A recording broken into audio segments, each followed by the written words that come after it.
les comparto la presentación para que podamos visualizarla. Entonces me permiten aquí, permito unos ingresos, estudiantes. Todos por favor me confirman si me escuchan bien. Sí, señor, se escucha perfecto. Muchas gracias. Muy bien, muchas gracias. Muchas gracias. Un saludo muy especial. También veo que, de acuerdo al chat, que se han conectado estudiantes incluso que están fuera del país. Creo que en el caso de Diana, que está en España, un saludo muy importante teniendo en cuenta el tiempo, la diferencia de horario que tenemos con respecto a España. Entonces, felicitarte por participar en esta web. Igualmente a cada uno de todos los estudiantes que se conectan desde los diferentes rincones de este país. Bueno, entonces vamos a dar de esta forma inicio entonces a la web. Voy a compartir la presentación y voy a contarles cómo está estructurada, perdón, esta web, cuál es la agenda que vamos a abordar en este momento. Me confirma también si pueden visualizar la pantalla, la presentación. Sí, señor. Sí, señor. Perfecto, entonces vamos a abordar en esta web básicamente una primera parte de la reflexión frente a lo que es a lo que como está estructurado el curso desde el punto de vista microcurricular, la importancia que tiene en este proceso formativo de los estudiantes y digamos que contarles un poco esta importancia también frente a lo que implica esta reflexión de lo que se ve en este curso, que se puede articular con nuestro proceso de salud de enfermedad, que es tan importante, pues, desde nuestro rol primero que todo como ser humano y segundo también como psicólogo en formación, que sabemos, pues, que nosotros desde ese rol jugamos un factor muy importante como un interventor de salud para otras poblaciones, para otras comunidades. Entonces, es muy importante que hagamos reflexión frente a eso. Posteriormente, haremos un abordaje de todo lo que es la unidad uno, lo que es promoción y prevención de la salud, para que podamos comprender un poco a profundidad estos conceptos que son básicos para poder tenerlos en cuenta digamos, en el desarrollo de las actividades y en las otras unidades teóricas del curso para poder desarrollar todas estas acciones, tanto individuales como colaborativas. Y finalmente vamos a hablar sobre el componente práctico remoto, en este caso el escenario simulado con nuestro simulador Virtual Sites en versión 2.0. Vamos a hacer un ejercicio de explicarles cómo desde nuestro rol docente podemos hacer el acompañamiento y el seguimiento, digamos, a las actividades que ustedes hacen desde este simulador y obviamente interpretado en la guía del desarrollo del componente práctico. Y obviamente daremos ese espacio para preguntas, para inquietudes. Lo que sí les sugiero es que si tienen preguntas generales, las podemos hacer postular en el chat. Los docentes que forman parte de la red de curso me van a estar apoyando en dar respuesta a estas inquietudes, pero si tienen que ver directamente con el desarrollo de la actividad que está en curso, el componente práctico, pues esperemos a la parte final de la web en donde vamos a abordar este ejercicio para que estemos más bien pendientes aquí de lo que abordaremos en esta primera parte teórica. Muy bien, entonces en este sentido, eh, bueno, digamos, los compromisos básicos de pedir la palabra, la persona que quiera con gusto participar, entonces levantar la mano, la escucha activa, tener cuidado con que no se nos vaya a abrir el micrófono y obviamente en la medida de lo posible, pues estar muy atentos al desarrollo de este proceso. Muy bien. Entonces, antes que esta primera parte de reflexión quería, el Liderazgo Nacional del Programa de Psicología nos pide que reiteremos la invitación a ustedes, estudiantes, a participar del desarrollo de este evento institucional que es el Tercer Congreso Internacional de Psicología, Territorios y Comunidades y el 13º Simposio Internacional de Psicología Social Comunitaria, que este año se realiza en la ciudad de Medellín los días 17 y 18 de noviembre. Recordemos que es un evento institucional, es un evento internacional que es un evento bandera del programa de psicología y es un espacio que nos permite interactuar, que nos permite conocernos un poco entre esta dinámica entre los estudiantes, los tutores, la Red Nacional del Programa de Psicología y obviamente pues poder certificarnos en a nivel académico y de formación complementaria en este evento institucional que este año, como les digo, se realiza de manera híbrida, tanto de presencial como virtual, y es muy importante pues contar con la participación de todos los actores que hacen parte de este proceso. Entonces, es reiterarles esa invitación. Eh, ya en la página principal, si ustedes quieren mayor información sobre el evento, pues ahí pueden entrar al micrositio para hacer la proceso de inscripción, para ver los ponentes, para ver las fechas y demás información adicional que requieran frente a este ejercicio. Entonces, simplemente era para reiterarles esa invitación. Bien, ahora sí, en relación específica con este curso de acción psicosocial y salud, digamos que es muy importante, no solamente desde el punto de vista microcurricular, sino como les decía, primero que todo en el curso es un curso que forma parte del núcleo problemático de psicología y acciones psicosociales, es decir, está dentro de este núcleo problemático que busca que el estudiante tenga esa capacidad de reconocer cómo hace acción psicosocial, que es diferente a la intervención, acción psicosocial en contexto, en este caso en el contexto de la salud. Y la salud todos sabemos que es un proceso transversal que es de competencia, pues de manera interdisciplinaria, pero que desde el perfil de psicólogo y del psicólogo en formación, pues tiene una responsabilidad muy grande, no solamente a nivel individual, sino a nivel colectivo. Primero, en hacer conciencia de esa corresponsabilidad en salud que debemos tener nosotros, eh, no solamente limitarnos pues a que sean las entidades territoriales en cabeza de las alcaldías, de las gobernaciones, el Estado, en cubrirnos la salud como un derecho fundamental, sino son todas esas acciones que nosotros debemos hacer como ciudadanos orientadas a prevenir la enfermedad y adoptar estilos de vida saludables. ¿Sí? Entonces, todo esto es un proceso de corresponsabilidad que es importante que nosotros la tengamos claro para así mismo poder tener como la labor moral, digámoslo así, de poderle transmitir esta información a las comunidades con las Profe, cuales nosotros tengamos contacto. Sí, profe, señor. qué pena. Lo que pasa es que no se ve la presentación.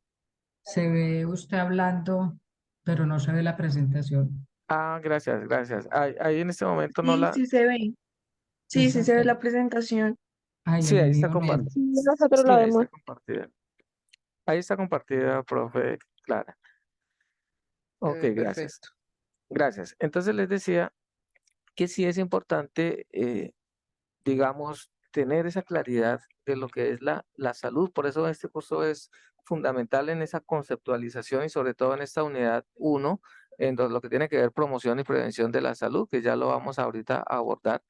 Y en el caso de este curso, digamos que el propósito formativo que está ligado a la estrategia de aprendizaje, que es aprendizaje basado en estudio de casos, precisamente está buscando que el estudiante esté en la capacidad de identificar esos factores protectores y de riesgo que inciden en los procesos de salud y enfermedad, que no solamente es en el concepto mismo de lo que es la salud, de acuerdo a la Organización Mundial de la Salud, porque recordemos que ese concepto cambió, que ya no se habla de un estado, sino se habla de un proceso.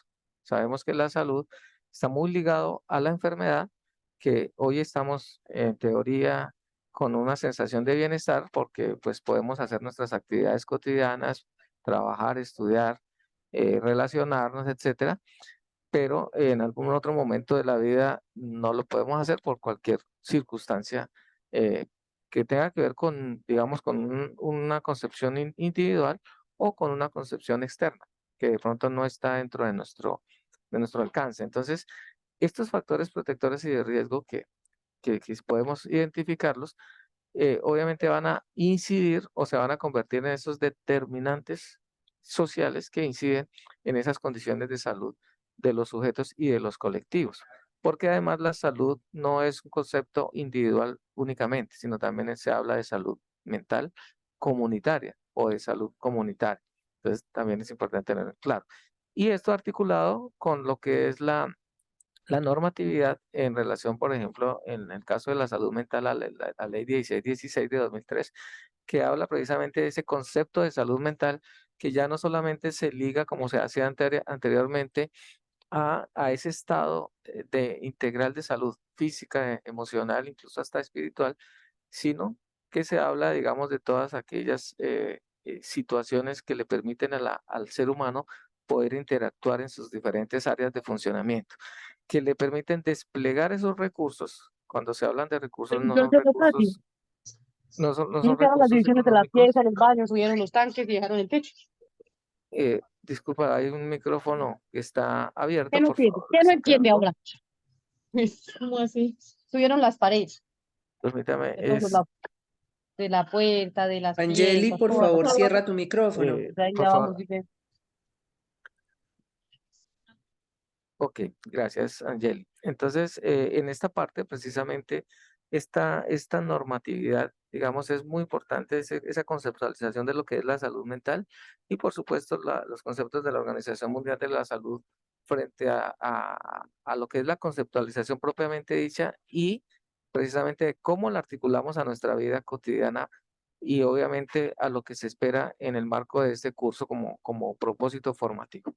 Muy bien. Y digamos que en este sentido también, a través de este curso y de manera muy coloquial lo digo, es que el estudiante en el desarrollo de las actividades se sensibilice un poquito frente a este rol y a esta corresponsabilidad y diga, oiga, ojalá a partir de este curso voy a empezar a adoptar estilos de vida saludables. Entonces, para eso era tan importante el desarrollo de la actividad inicial que era el test de salud que encontrábamos en el recurso OVA, que básicamente es como una línea de base para conocer, digamos, un poco saber cómo está nuestra salud, no solamente nuestra salud física, sino nuestra salud mental y a partir de ello poder empezar a hacer unas acciones muy concretas orientadas a mantener nuestra condición de salud si es que consideramos que está bien o por el contrario a fortalecerla, digamos, con los diferentes factores protectores.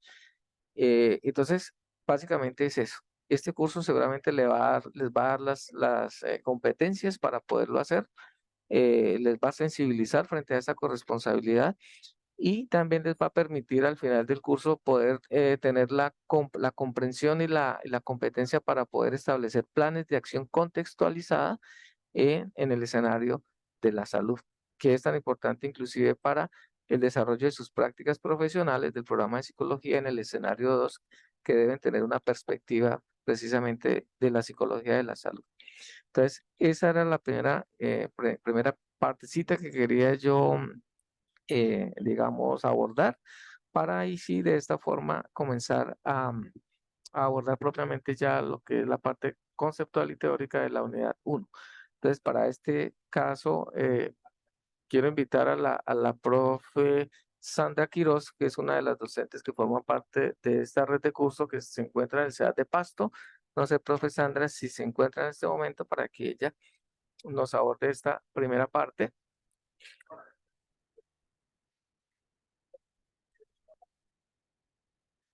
No, no está la profe Sandra, tal vez. Entonces, voy a continuar yo con esta primera parte. También se encuentra con nosotros la profe Zenit Joana Vides desde la ciudad de Barranquilla, que también nos va a contribuir un poco y a reforzar esta primera parte de la conceptual frente a lo que es la salud. Bien, entonces, ya entrando en materia, cuando nosotros hablamos de procesos de salud, salud y enfermedad, porque son dos conceptos que no se pueden desligar el uno del otro, así como es el concepto de promoción y prevención de la salud. Hablamos primero de unos determinantes sociales de la salud.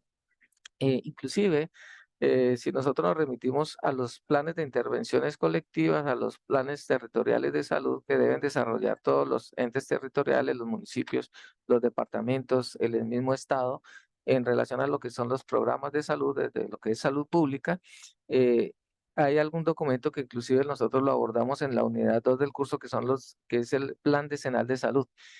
Estos planes, digamos, tienen unos enfoques teóricos, unos enfoques conceptuales a través de los cuales se formulan estos planes de acción para dar respuesta a las diferentes problemáticas en salud pública en cada uno de los dimensiones de salud: salud infantil, salud sexual y reproductiva, salud nutricional, salud ambiental y por supuesto salud mental, que es lo que nos compete a nosotros desde el rol específicamente del psicólogo.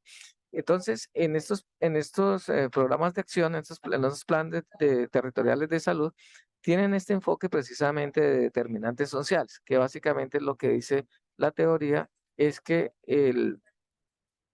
hay algunos factores que se convierten en determinantes que inciden en estas condiciones de salud. Es decir, la salud de las personas no solamente depende de que estemos afiliados a un sistema general de seguridad social en salud, porque listo, tenemos una IPS, una EPS, pero eso no es garantía de que tengamos una buena condición de salud o que eh, no seamos proclives a desarrollar una enfermedad, ¿cierto? Entonces nos enfermamos, tenemos unos síntomas, acudimos a la IPS, obviamente debemos por un derecho fundamental recibir unos servicios, una atención, pero digamos que eso apenas es un elemento que nos permite de alguna manera fortalecer nuestra condición de salud.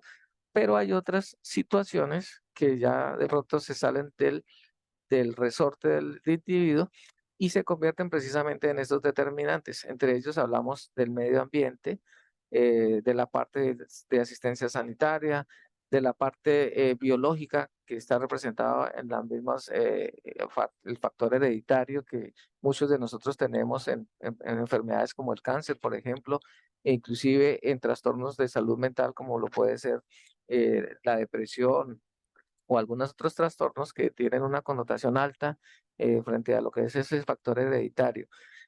Por supuesto, los estilos de vida, que estos estilos de vida sí tienen una connotación más individual, claro que obviamente también colectiva, pero que en la manera en que nosotros tengamos estos estilos de vida, pues obviamente van a determinar esas condiciones de salud y enfermedad de las personas. Entonces, cuando hablamos de estos determinantes que son más de tipo externo, como es el medio ambiente, el sistema sanitario y la genética, digamos que nosotros lo que tendríamos que hacer es, no podemos controlarlos, algunos de ellos, por ejemplo, si yo vivo en una ciudad como Medellín, que hace unos años se consideraba como una ciudad con una alta contaminación ambiental. Obviamente la alcaldía, el departamento ha tenido que hacer acciones orientadas a mitigar un poco esa alta contaminación, pero entonces digamos que un habitante de esa ciudad no necesariamente tendría que irse de allá para poder evitar pues esa contaminación, sino tendría que entrar a utilizar o adquirir algunas prácticas que mitiguen un poco esa contaminación, que es digamos lo que llamaríamos esos factores protectores y de riesgo. Lo mismo con la parte sanitaria. Entonces, les decía, de nada nos sirve estar afiliados a una EPS si nosotros no hacemos una consulta preventiva, si no hacemos un chequeo médico, si no participamos de un programa de promoción y prevención, pues para contribuir con que nuestra salud esté garantizada de alguna manera. Y en esta parte genética, de igual manera, pues ya nacemos con esos genes heredados, digamos, de nuestros padres y pues en algún momento de nuestra vida se pueden desarrollar o no y se pueden convertir en una enfermedad física o mental. Entonces son cosas que de pronto se salen un poco de nuestras manos, pero sí, esta parte de los estilos de vida sí tienen que ver directamente con el comportamiento propiamente dicho, con esa parte cognitiva, es esa pensamiento orientado a esa percepción del riesgo, de saber que nosotros somos proclives a sufrir un accidente, a sufrir una enfermedad, y que en gran medida de nuestros estilos de vida saludable, de nuestra forma de pensar y de nuestro actuar, digamos, incidiría muchísimo nuestras condiciones de salud.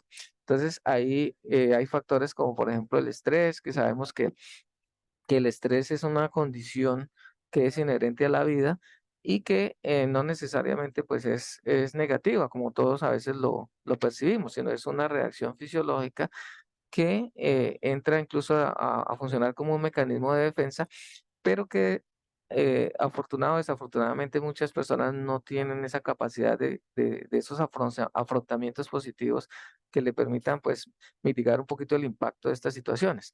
Imaginémonos, por ejemplo, las dinámicas de vida de ciudades como Bogotá, que son ciudades con un gran número de habitantes, con grandes problemas de movilidad, de contaminación, problemas de seguridad, de, digamos, de desempleo, entre otras, muchas otras problemáticas.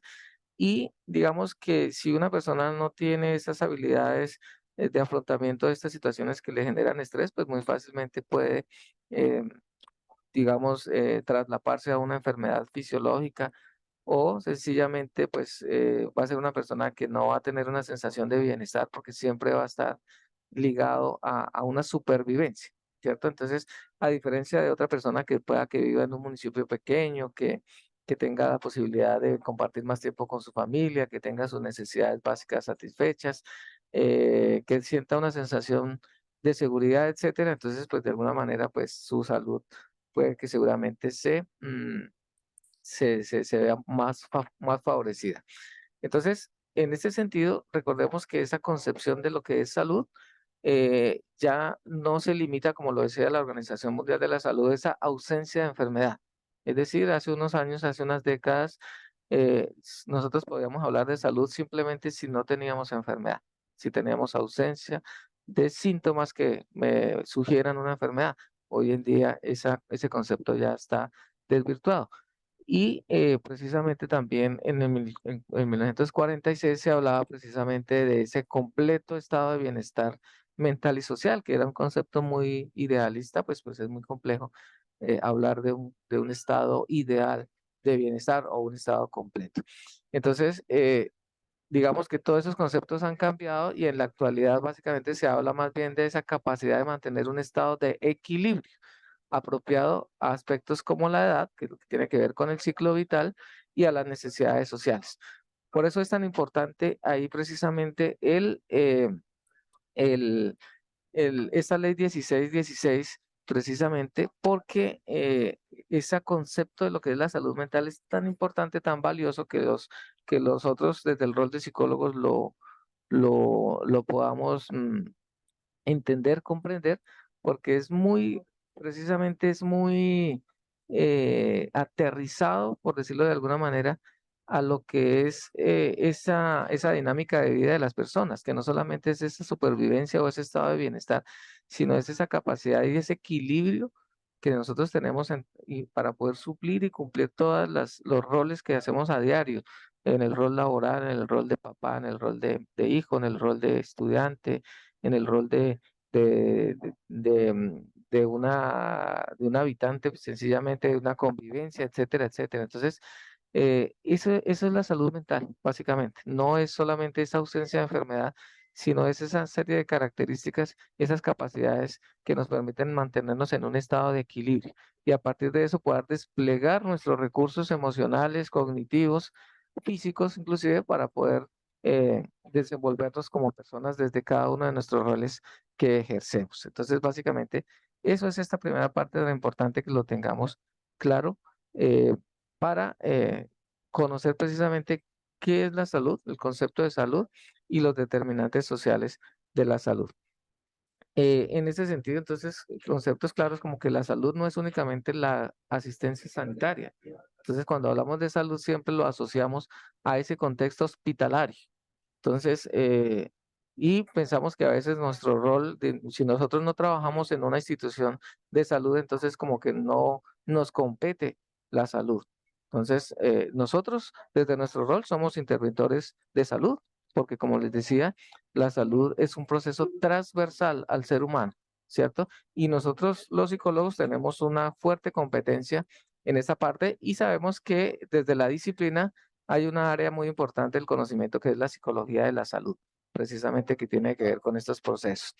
Y obviamente también la salud también se habla como una política pública que es parte de un derecho fundamental del ser humano y es tener esa posibilidad de recibir atención en salud, de acuerdo a, pues, a las características de cada persona, porque hay muchas personas que en teoría, digamos, hay, las personas que somos, entre comillas, sanos, que no requerimos, digamos, unos procesos de intervención de enfermedades de alto costo, digamos, no lo visualizamos, no le damos ese valor, pero para una persona, por ejemplo, que tiene una situación de discapacidad, que tiene una enfermedad huérfana, etcétera, pues obviamente sí va a valorar muchísimo la posibilidad de que una IPS le supla esas necesidades en términos de atención, en términos de intervención, en términos de medicación, etcétera, pues para poder suplir todas esas carencias o esas necesidades que tiene en ese sentido.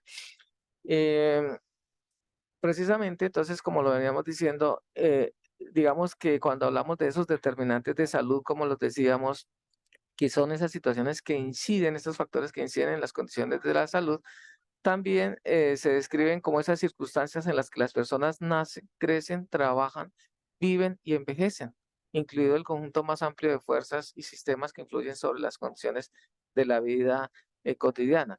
Entonces, nosotros, como les decía, nos desenvolvemos en diferentes escenarios y siempre estamos en una función biológica de supervivencia.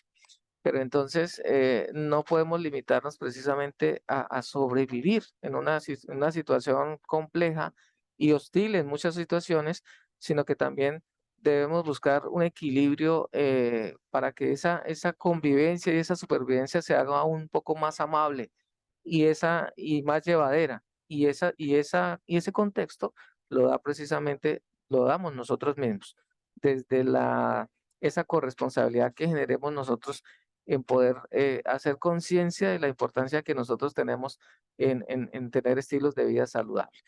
Y cuando hablamos de estilos de vida saludable, estimados estudiantes, no me refiero solamente al comer bien, al alimentarnos bien, al hacer ejercicio, a consumir agua o a no consumir drogas o a no trasnochar, que eso es lo que a veces las personas asocian con estilos de vida saludable.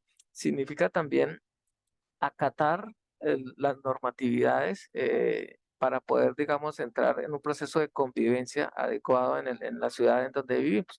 Así como un estudiante en un colegio debe acatar las normas de convivencia a través de un manual de convivencia, nosotros los seres humanos también en un contexto debemos acatar normas, por ejemplo, de tránsito, normas del respeto a los derechos fundamentales de otras personas. Entonces, nos damos cuenta que desafortunadamente, sobre todo en ciudades grandes, cuando no hay ese respeto y esa percepción del riesgo, hace que no respetemos las señales de tránsito, no usemos cinturones de seguridad, no usemos un casco de seguridad para las personas que se movilizan en motocicleta, nos pasemos los semáforos en rojo. Y esto, digamos, se convierten en hábitos sencillamente por ese proceso, en ese afán en el que viven las personas y en esa supervivencia de llegar temprano a su trabajo, de llegar temprano al colegio, pero a veces con esas actitudes y esos comportamientos estamos pasando por encima de los derechos de los demás, estamos poniendo en riesgo nuestra vida además y la vida de otras personas. Y es así que muchas veces precisamente le damos más importancia a una multa económica, a una sanción económica que podamos tener por causa de pronto de pasarnos un semáforo en rojo, que el realmente ser conscientes de que si yo me movilizo en un medio automotor, en una motocicleta, por lo menos tenga las medidas básicas de hacerlo. Usar un chaleco reflectivo, un casco de seguridad, que la motocicleta tenga las condiciones tecnomecánicas necesarias, que tenga el SOAT actualizado, etcétera. Todo este tipo de cosas hacen parte precisamente de lo que son esas normas y esas condiciones y esos determinantes sociales de la salud que buscan precisamente generar esa corresponsabilidad en salud.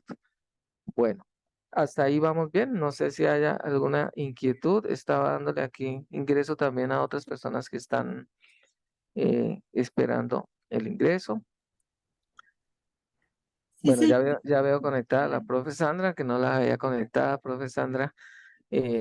Bienvenida. Si quieres tú continuar con como vamos con este ejercicio, adelante, profe, bienvenida.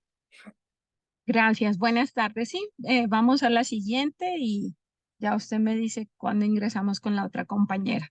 Pues como bien lo decía el profe Cristian, entonces la salud está influenciada por muchos elementos y debemos ser muy conscientes de ello para en esa medida pensar en las estrategias que generemos en nuestro territorio de articulación intersectorial, sectorial y comunitaria. Miren lo que influye en la salud. La parte biológica en un 27%, la parte de medio ambiente, la parte del sistema de salud y la parte de los estilos de vida, que es donde más injerencia tenemos. Es allí donde pesa más con un 43% y tiene que ver, siguiente, con el tema de estilos de vida saludable. Entonces, allí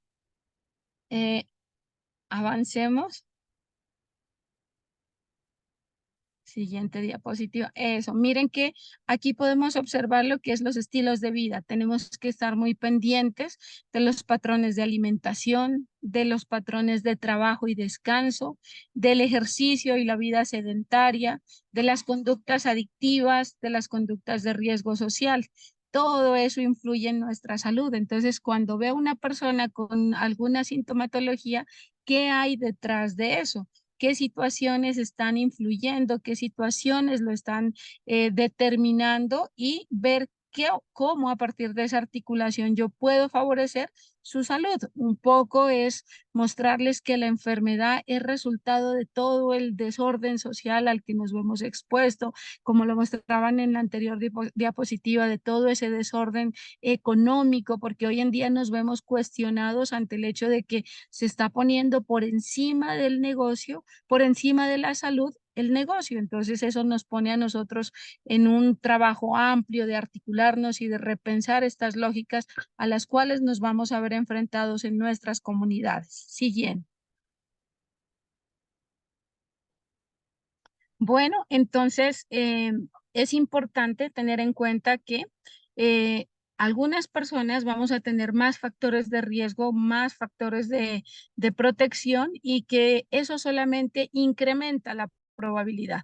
Un factor de riesgo, un factor de protección, lo que hace es incrementar la probabilidad de, un factor de riesgo, la probabilidad de generar problemas, por ejemplo, respiratorios, de generar problemas cardiovasculares. Entonces, ese factor de riesgo es aquel aspecto ambiental o de la personalidad que eleva la probabilidad de. Entonces, por ejemplo, prácticas sexuales de riesgo, el consumo en exceso de sal, de azúcar, el consumo de tabaco, la falta de higiene, ¿sí? La deficiencia de cuestiones de saneamiento. Estos son factores de riesgo que pueden ser, como ustedes ven allí, personales, otros familiares, otros sociales, pero también hay unos factores protectores que son aspectos del ambiente, personales y familiares y que ayudan a que eso se reduzca. Entonces vamos a ver en la siguiente diapositiva un ejemplo y me gustaría que ustedes identifiquen en este caso cuáles son los factores de riesgo y cuáles son los factores de protección. Entonces dice que Linda es una estudiante de bachillerato de 17 años, la cual está dejando de asistir a la escuela. Entonces la pregunta es, ¿por qué? Porque todos sus amigos están escuela, dice ella. Y uno pregunta, bueno, ¿pero por qué? Porque les está yendo mal y no quieren ser el centro de atención en el salón. Y uno pregunta, bueno, ¿pero por qué les está yendo mal? ¿Qué es lo que ocurre? ¿Qué es lo que está pasando? Ahí pues podemos imaginarnos que hay problemas en la casa, que hay desmotivación frente al estudio, que hay unas técnicas de estudio inadecuadas y aquí lo dice, ¿por qué? Por ejemplo, porque nunca aprendieron habilidades de estudio. Linda tiene fácil acceso a los servicios de salud y sus padres son una fuente de apoyo importante. Entonces, en este caso, abrimos los micrófonos. Me gustaría que ustedes identifiquen en la siguiente diapositiva cuáles creen que son los factores de riesgo y de protección que han visto en este escenario. Los escucho y las escucho. Buenas tardes para todos. Sí, compañera. ¿Sí me escuchan? Claro y fuerte. Ok, muchísimas gracias. Bueno, pues como factores de riesgo, estamos viendo que son el primero que dice porque todos sus amigos están dejando de asistir a la escuela. Ellos están siguiendo o se están dejando llevar más bien por los amigos, por la costumbre de los amigos. Digamos que ellos no tienen su propia forma de pensar. Veo que es porque todos los amigos están dejando de ir a la escuela. Entonces, eh, ¿por qué? Dice porque les está yendo mal. Y eso que dice que nunca aprendieron, pues el factor de riesgo ahí podía ser las técnicas inadecuadas sí, que aplican en el colegio, puede ser. Y en cuanto a factores de apoyo, pues ahí vemos como que los padres de Linda la apoyan con el tema del estudio. Entonces, sería la familia, sería como esa red de apoyo importante para ella. Profe Gracias. Sandra, te leo aquí los mensajes que nos ponen en el chat. Entonces, Diana nos dice de Ibagué, factor de riesgo, dejar de recibir conocimiento, atrasarse en el aprendizaje. Carmen nos dice factores protectores, las redes de apoyo familiar. Claudia Chaparro nos dice le está yendo mal la falta de habilidades de estudio como un factor de riesgo. Lady nos dice que un factor protector es el apoyo de la familia. María Fernanda nos dice que la influencia de los amigos. Andrea del Pilar, bueno, Yasmín Carmen nos dice que factores de riesgo no volver a estudiar, la no integración a nivel social con los compañeros. Y Luis nos dice que podría recibir un refuerzo educativo para implementar un pensamiento propio sin dejarse afectar por los compañeros y sus comportamientos de deserción escolar. Eso es lo que nos han compartido en el chat, profe. Sí, Eh, estaba leyéndolos también. Perdón. Buenas tardes. Quisiera participar con un aporte. Dale, Luis. Ajá. Pues a mí me parece que en esta situación que nos expone Linda, podría ser que factores de riesgo son, por ejemplo, lo que decían los compañeros, que al no asistir a las clases, ella pues obviamente los factores de riesgo es que no va a tener el conocimiento, se va, digamos, a atrasar. Y un factor protector sería la red de apoyo en cuanto a los padres, pero al mismo tiempo también el factor de riesgo sería que la mala influencia de los compañeros que la llevan a tomar este mal comportamiento o esta deserción escolar. Entonces ahí como que hay un factor de riesgo en cuanto a la influencia que generan los pares para que la compañera, o bueno, en este caso para que Linda no asista a las clases, generando mayores riesgos que los beneficios que se ve en esta situación. Es, por ejemplo, factor protector sería que la escuela pues está abierta para ella, que tiene la red de apoyo de los padres, pero lastimosamente esos factores de riesgo pues se pierden pues porque ella no está asistiendo a las clases o a la escuela. Eso era mi aporte. Gracias. ¿Alguien más? Sí, buenas tardes. Patricia Hola, Rosero. Patricia. Buenas tardes. Sí, también me parece interesante saber que no es solamente Linda la que por presión de sus amigos se está dejando de asistir, sino dice muchos más amigos. Me parece que un factor de riesgo también puede ser el hecho de que en la institución no se está dando un acompañamiento de otros actores educativos para que ella pueda responder y se atienda de fondo la razón por qué hay deserción. También otro factor de riesgo me parece que hay una presión en donde sus amigos no quieren ni ella ser el centro de atención. Entonces creo que también trabajar esas habilidades y capacidades, o sea, debilidad en esas capacidades de afrontamiento para estas situaciones y hay una presión social que también es un factor de riesgo. En cuanto a los factores protectores, está el apoyo de los padres y que tiene garantizados por lo menos esos servicios de salud, ¿no? Entonces, el acceso mismo a la educación ya es un factor importante de, de apoyo, pero algo pasa en el colegio. algo pase en el colegio. Cierto. Muchísimas gracias, Patricia. Y miren que con lo que ustedes nos van contando, se ve claramente la definición de salud, no solamente como en un principio nos hicieron creer que era la ausencia de enfermedad, sino como ese estado de bienestar con múltiples elementos. Y ustedes bien lo escriben, aquí hay varias cosas que pueden ser protectoras para esta niña y otras que pueden ser de riesgo, que son personales, familiares y sociales. Si yo como profesional de la psicología no los evidencio, me puedo quedar solamente trabajando desde lo personal y resulta que a nivel social, a nivel familiar hay otros elementos que están influyéndola y que es fundamental que yo tenga mucho cuidado para favorecer eso, que esta chica no deserte, porque realmente sí se ha encontrado que el colegio en gran medida es un factor altamente protector para muchas situaciones de riesgo a los cuales se ven expuestos los adolescentes. Entonces, claramente vemos que la salud tiene unas raíces mucho más profundas, está interconectada y requiere de mi posición como profesional de la psicología abierto a la articulación. ¿Qué pasa con el colegio? ¿Qué pasa con la familia? ¿Y qué pasa con usted frente a su proyecto de vida, por ejemplo? Porque es un adolescente que tiene todas las capacidades para desarrollarse, pero hay otros elementos que pueden estar influenciando. Muchísimas gracias por su participación. Vamos a continuar ya para darle paso a mi compañera. Muy bien, sigamos. Aquí ustedes ya hicieron el ejercicio.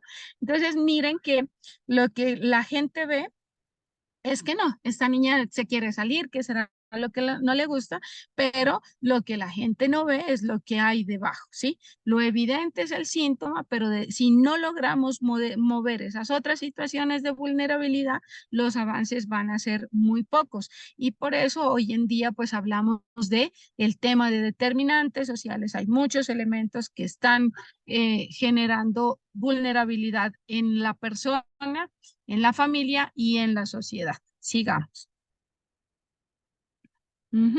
De ahí que entonces es fundamental el trabajo en red, la articulación. Y si vamos a la siguiente diapositiva, miren que debemos pensarnos, y es una parte del trabajo que van a hacer más adelante, conectarnos con una serie de recursos que vamos a encontrar en el territorio. Entonces, por ejemplo, existen ustedes, más adelante van a tener que buscar dispositivos comunitarios, y hay las zonas de orientación universitaria, los centros de escucha, las zonas de orientación escolar, y en este caso para esta niña, por ejemplo, sería una zona de orientación escolar.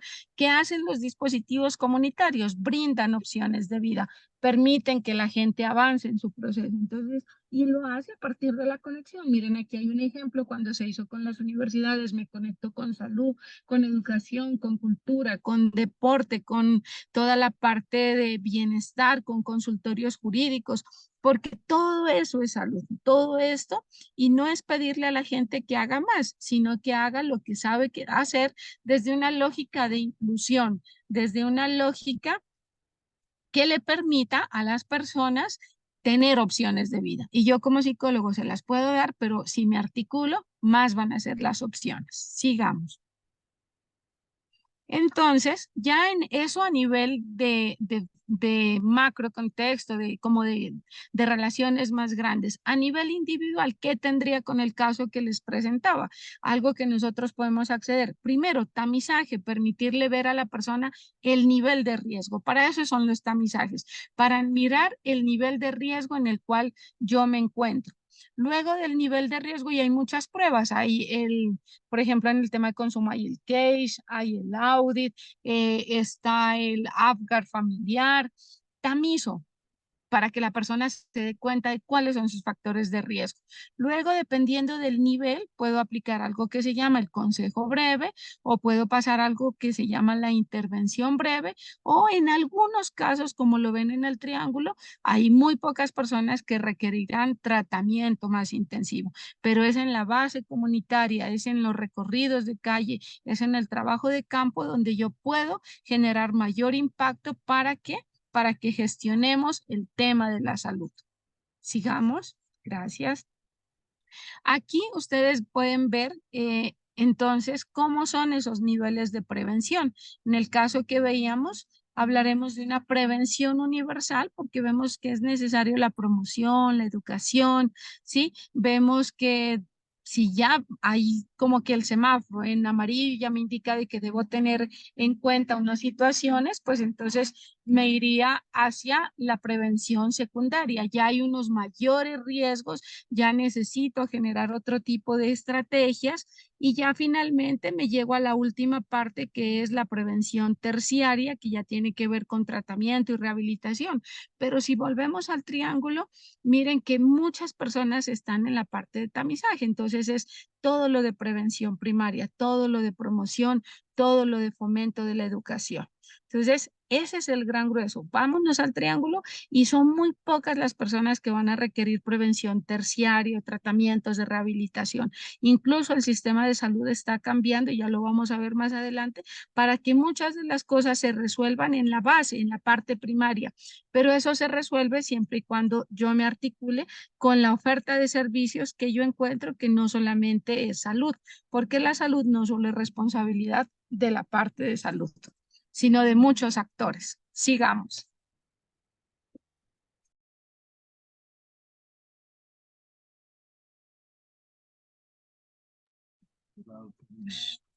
Eso, entonces, aquí podemos observar en esta gráfica cómo se va haciendo el tema de prevención. La prevención primaria, ¿a qué se orienta? Hacia conservar la salud, hacia conservar nuestro mayor tesoro. ¿A partir de qué? De acciones de promoción, de que favorezcan el buen vivir. La prevención secundaria ya va a limitar el daño, ya se inició, yo ya estoy corriendo unos riesgos, entonces necesito hacer un diagnóstico precoz, un tratamiento oportuno. Y hay un grupo reducido de la población con la cual debo trabajar prevención terciaria, que es reintegrar al individuo a la sociedad con el máximo de sus capacidades. ¿En qué se orienta? En la rehabilitación, en la terapia farmacológica. Eso es fundamental. O sea, cualquier persona, independientemente del nivel de riesgo que esté corriendo, lo que requiere es que se reintegre a su contexto, con sus habilidades, con sus talentos.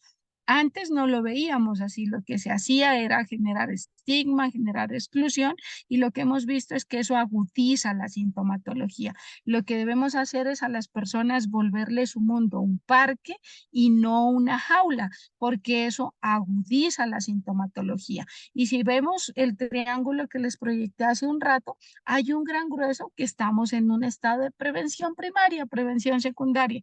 Son muy pocos los que van a requerir ese tratamiento, esa prevención terciaria, pero hay que hacerlo y nosotros siempre que nos articulemos vamos a generar esas opciones de vida.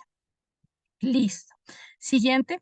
Bueno, ya para finalizar, mostrarles unos ejemplos que tenemos de promoción. Entonces, creo que muchos hemos acudido al Programa Nacional de Prevención y Control de la Rabia, programas cuando tenemos nuestras mascotas, todo el tema de control de la tuberculosis, todo el tema de transmisión, infecciones de transmisión sexual, programas nacionales de prevención de SIDA, todo lo que tiene que ver con detección de todo el tema de vacunación. Miren que estos son programas que van orientados al grueso de la población, evitando que no se generen dificultades. Sigamos. Bueno, y aquí los objetivos. ¿Cuáles son los objetivos de la promoción? Incidir en determinantes sociales, cambiar condiciones de vida, influir en las decisiones de las políticas públicas y mejorar la salud y la calidad de de vida de las poblaciones. Y esto no se logra solo. Los países se han reunido, han generado agendas, han generado encuentros, como ustedes van a ver, han generado cartas, la Carta de Ottawa, y estos son ejemplos donde se empieza a repensar que es importante promover la salud. Hoy en día estamos hablando de la Agenda 2030, que es una agenda pensada desde una lógica de salud, de equidad, desde diferentes aportes de los países, pero nos vemos a veces limitados por el modelo económico en el cual nos vemos inmersos, pero esperamos que eso pase. Digamos que hasta aquí. Perfecto, profe Eh, Sandra, muy amable, profe Sandra, como siempre, muy importante esa aclaración de esos conceptos que nos da la profe en relación a todo lo que es este tema de la promoción y la prevención. Vamos a darle la palabra entonces a la profe Joana Zenit Joana Vides desde el CEAD de Barranquilla, para complementar esta última parte en relación a lo que es la promoción de la salud. Entonces, profe Zenit Joana, adelante. Gracias, profe Cristian. Muy buenas tardes para todos. ¿Me confirman, por favor, si me están escuchando? Sí, te escuchamos muy bien. Listo, perfecto. profe. Sí, profe. Sí, profe, te escuchamos. Voy a retomar un poco lo que han venido conversando. Es importante llevar un curso lógico y una coherencia de de esta información que se suscita en esta web, que por supuesto es importantísima para la formación integral que ustedes adquieren en este curso. Y lo primero que tengo por decirles es que en Colombia la principal ley que se enfoca en la prevención de enfermedades y el mantenimiento de la salud es la Ley 100. Por supuesto, ustedes me imagino que en algún momento se han tomado el trabajo de revisar. Esto también está conocido como el Sistema General de Seguridad Social en Salud. Esta ley establece esa base para la organización del sistema de salud en el país y tiene como objetivo principal garantizar el acceso a los servicios de salud de calidad a todos los colombianos. Es decir, no solamente que estén, digamos, eh, carnetizados o civilizados, sino que también se le esté dando el cumplimiento y de alguna u otra manera se cumplan todos esos criterios de calidad, de esos criterios de atributos de calidad, como lo es la oportunidad en el servicio y la accesibilidad al servicio, ¿sí?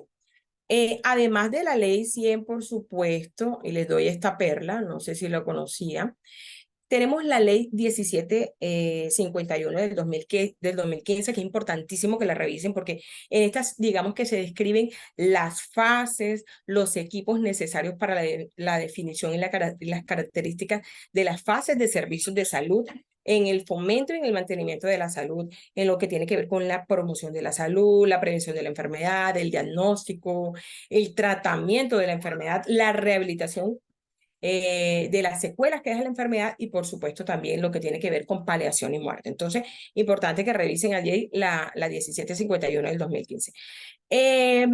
Tenemos una resolución, que es la resolución 3280. En ella se adoptan los lineamientos técnicos y operativos de la famosa RIA. ¿Sí? Ustedes en algún momento han escuchado hablar en el ámbito de la salud lo que son las RIAs, que son las rutas integral de atención para la población, para el fomento de la promoción y del mantenimiento de la salud, ¿sí? Entonces, cuando ustedes escuchan hablar de promoción y mantenimiento de la salud, por supuesto, les debe venir a colación la resolución 3280. Allí están como contemplados esos lineamientos técnicos operativos, ¿sí? En torno a la promoción y al mantenimiento de la salud. Allí también van a encontrar la ruta integral de atención en salud para la población materno-perinatal y las directrices para su operación. Y ustedes dirán, bueno, profe, ¿pero por qué nos hablas de esto? Porque es importantísimo que desde el curso de la acción psicosocial y de la salud, si en algunos momentos ustedes en esa vinculación contractual o laboral que puedan tener conocimiento de lo que significa la ley 100 que está contemplado allí, cómo se regula, por ejemplo, las actividades de promoción y prevención y mantenimiento de la salud, qué es un sistema de referencia y contrarreferencia, qué es eso de los niveles de atención, ¿sí? Entonces es importante que estén contextualizados con ese tema, con ese contexto, ¿sí? Entonces, lo segundo que tengo para decirles es hablarle un poquito de la estrategia de Ottawa para que ustedes se familiaricen de qué es la Carta de Ottawa y por qué se da y por qué la relevancia de estudiarla en este escenario del curso, ¿sí? Entonces, digamos que la Carta de Ottawa es un documento clave en la promoción de la salud y que fue desarrollada durante la primera conferencia internacional sobre promoción de la salud en Ottawa, Canadá. En Canadá en 1986. Esta carta establece como unos principios fundamentales, o sea, es como digamos, vamos a decirle un protocolo, ¿sí? Pero es donde están descritas de manera internacional, por así llamarlo, esos principios fundamentales y esas estrategias esenciales para promover la salud en todo el mundo, ¿sí? Entonces, esa Carta de Ottawa enfatiza la importancia de abordar los determinantes sociales.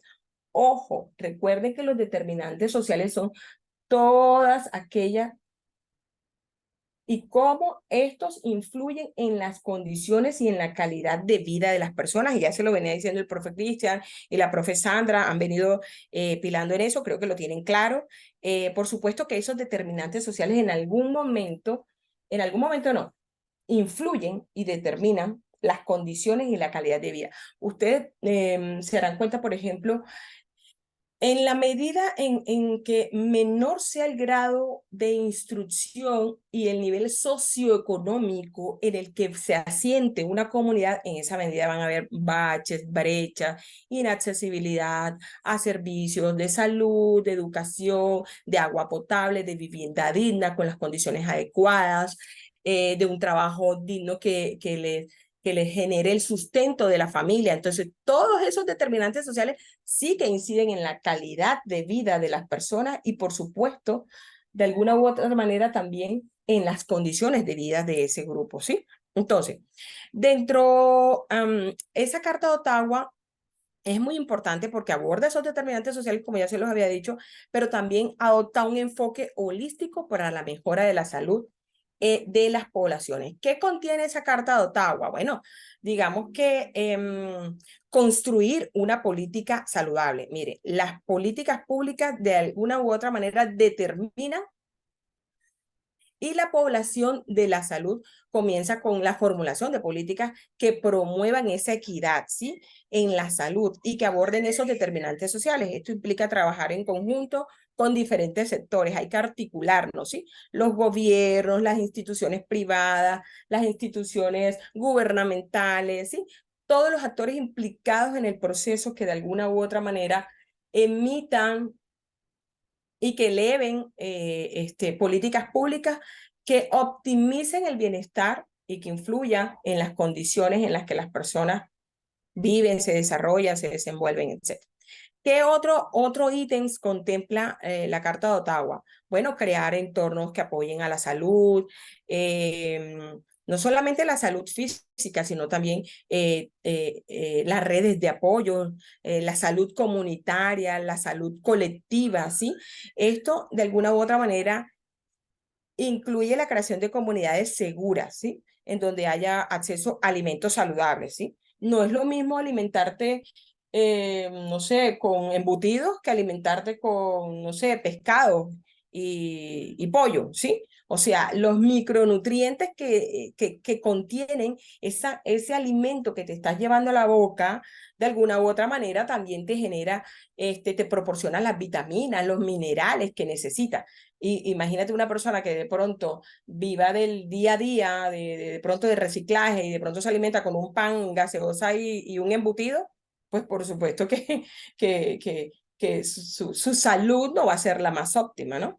No va a tener su cerebro, su salud cerebral. Ustedes saben que hay una bioquímica cerebral que se desprende con una adecuada alimentación, con asumir estilos de vida adecuados, saludables, con hacer ejercicio, con hacer un poco de pronto de introspección, de meditación. O sea, todas esas cosas de alguna u otra manera influyen en las actitudes, en las condiciones y en la calidad de vida de una comunidad o de una persona. Entonces, otro contenido que está implícito en esa Carta de Ottawa es que fortalece la acción comunitaria. Imagínense, nosotros en un escenario comunitario, por supuesto que vemos eso y lo palpamos diariamente cuando vamos a la comunidad. La participación activa con la comunidad es esencial para promover la salud.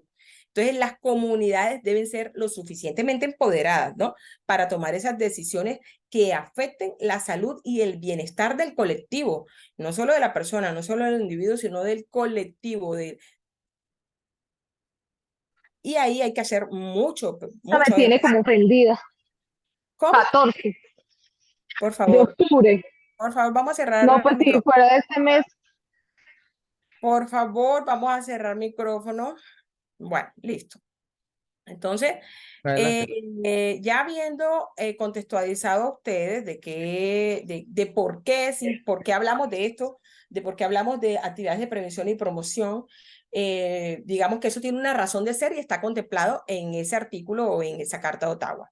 Ustedes más adelante la revisarán a mayor profundidad para que les dé, digamos, les brinde una asistencia técnica en relación a la importancia de hablar de estilos de vida saludables, de hablar de prevención primaria, secundaria, terciaria, de hablar del sistema de salud. Mire, resulta que todo evoluciona, todo avanza y asimismo desde el sistema de salud, desde las políticas públicas también se hace un sinnúmero de revisión exhaustiva para mirar cuáles son las condiciones de salud en las que vive nuestra población, cuáles son las enfermedades de pronto de alto costo que mayormente están. Y con base a ello no solamente hacemos un proceso de, ¿cómo diríamos?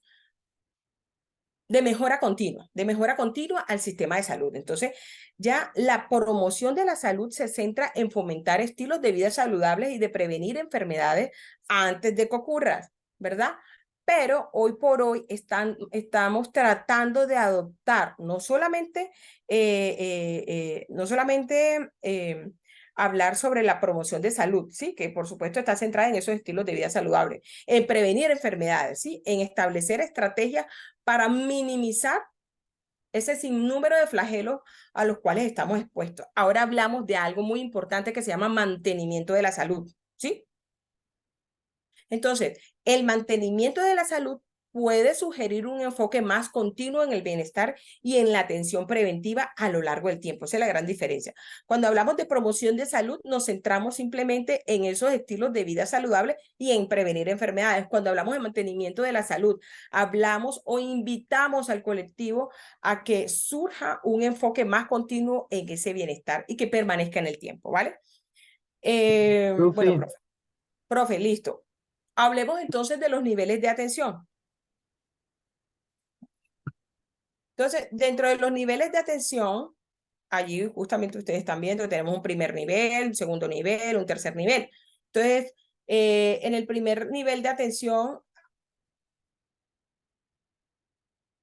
¿qué se les viene a la mente cuando hablamos de primer nivel de atención? ¿Qué es atención primaria? Profe, yo, Luis Carlos Montero, quiero dar otro aporte antes de Sí. pasar a estos niveles de complejidad. Ok. La promoción de la salud, también dentro de la Carta de Ottawa, habla sobre digamos, del ejercicio de los derechos que todos los seres humanos debemos tener.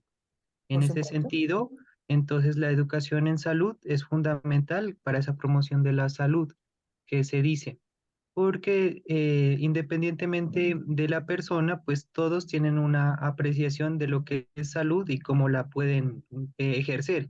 Y asimismo las comunidades también pueden variar. Por decir algo, para una comunidad indígena es saludable, por decir, tomar estos riesgos, realizar estas fiestas o esos comportamientos y costumbres que tienen.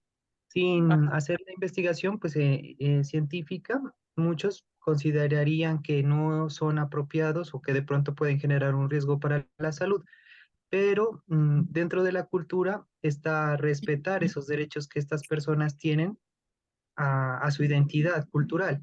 Entonces, se les respeta eso, así todavía sigas generando un riesgo para la salud o así no lo genera así como tan evidentemente en algunas Mira, personas. con eso que acabas de decir, me acabas de prender un bombillo y es lo siguiente. Cuando yo les hablaba ahorita de la resolución 3280, hablo justamente eso que tú acabas de decir y de hecho desde el sistema de salud, justamente para tener en cuenta todas esas necesidades territoriales, todas esas culturas que hace propio de un territorio, por ejemplo, la cultura indígena que no permiten medicamentos, sino que de pronto ellos tienen no sé, unos dogmas específicos, se curan con hierbas, con plantas, etcétera. Entonces, hay algo que se llama atención diferencial territorial y el equipo médico integral que se desplaza a esa zona deberá estar lo suficientemente capacitado como para atender las necesidades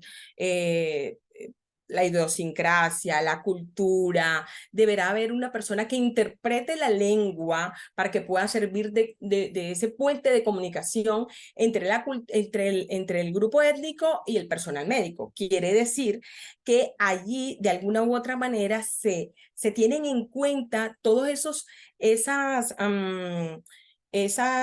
situaciones propias, culturales de ese grupo étnico para brindar atención con calidad, pero también con calidez humana, ¿sí? Entonces, en esa ruta que yo les hablaba ahorita, de esa ruta integral de atención de salud para población materno-perinatal y las directrices para su operación, tiene mucho que ver con lo que tú acabas de decir, porque mira, por ejemplo, que en estos grupos étnicos, las mujeres difícilmente les hacen cesárea, ellas paren. Entonces, dime tú una mamita de esta que no pueda traer el bebé de manera natural y que tenga que ser intervenido quirúrgicamente de inmediato.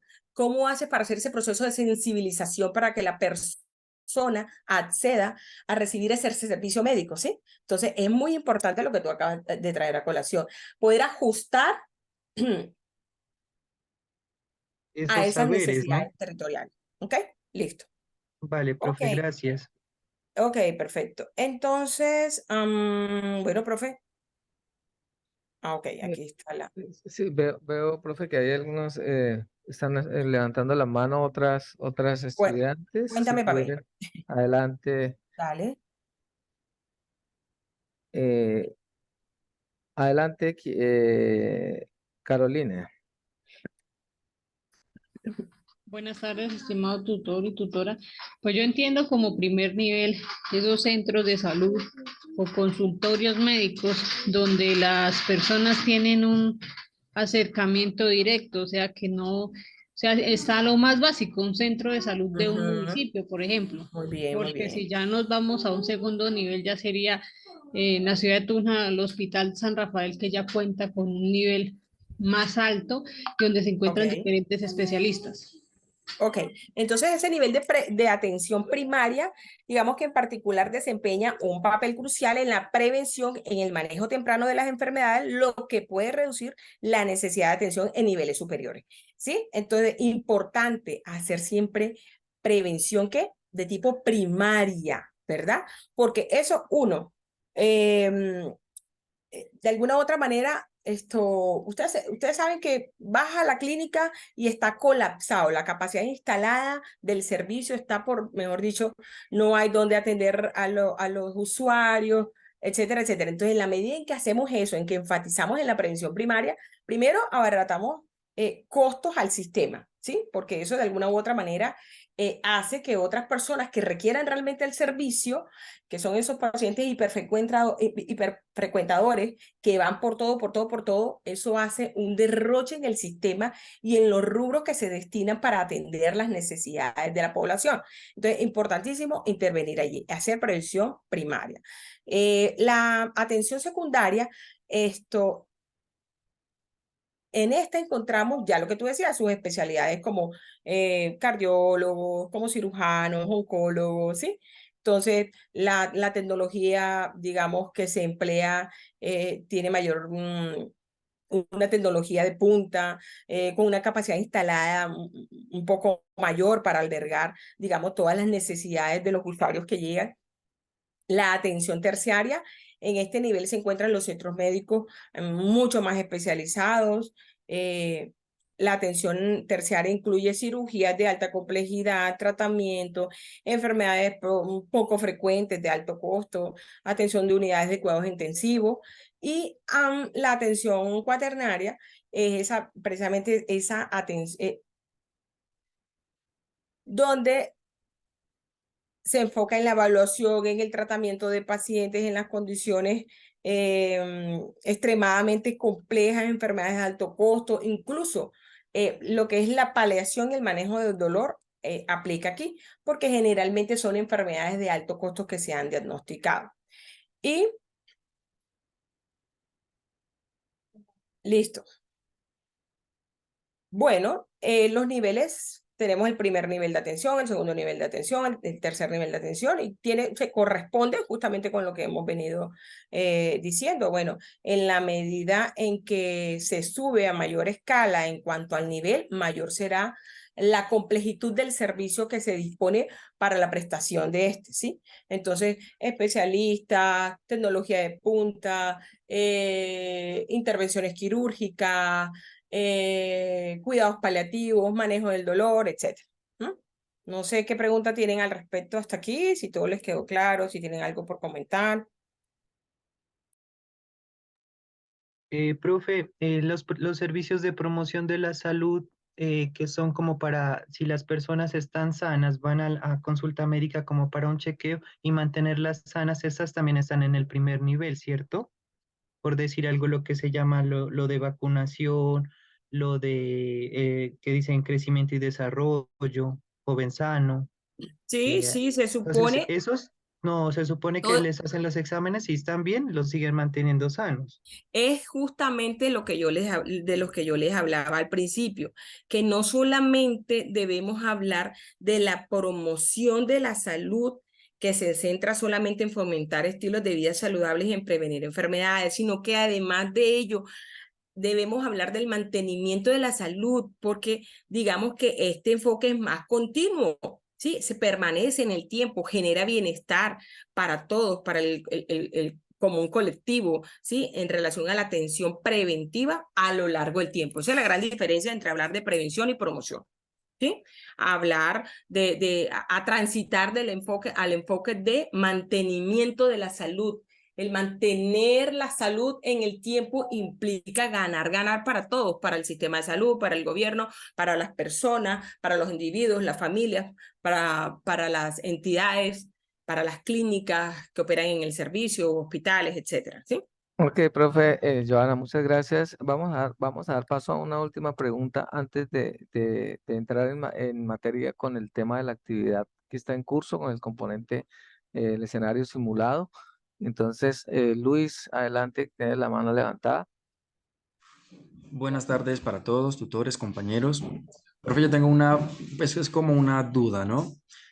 Digamos que, bueno, en los niveles de atención de segundo nivel también hay laboratorio y servicios de rayos X, ¿no? Tengo entendido. Pero en el primer nivel también se cuenta con los análisis de laboratorio.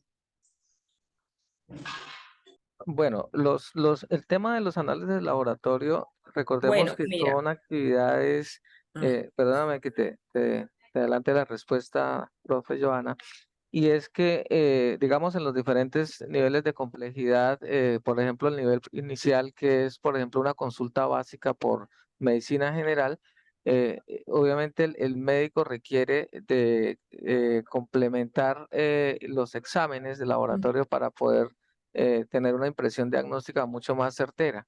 Entonces, los exámenes de laboratorio, los exámenes de rayos X son herramientas diagnósticas que permiten aclarar o permiten poder sugerir una determinada situación de salud. Entonces, haría parte del primer nivel de complejidad.